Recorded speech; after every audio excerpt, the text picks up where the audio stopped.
Hi guys, Patrick with CarePodd here. Today we're going to show you how CarePodd cleans your AirPods. We have some pretty caked up AirPods here. We'll put them into our CarePodd. These are generation 1 and 2s. Here's a magnetic lid.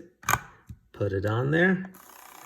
Turn the CarePodd on. Indicator light comes on. The lid stays on. It's a magnetic lid. Air vent in the back for the cleaning process, filter on the bottom, and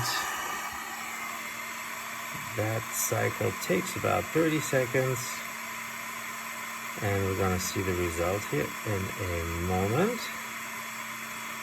and see how you like it. Cleaning cycle is over. We can take the lid off and squeaky clean AirPods. You can order CarePodd now, and they ship the week of June 22nd.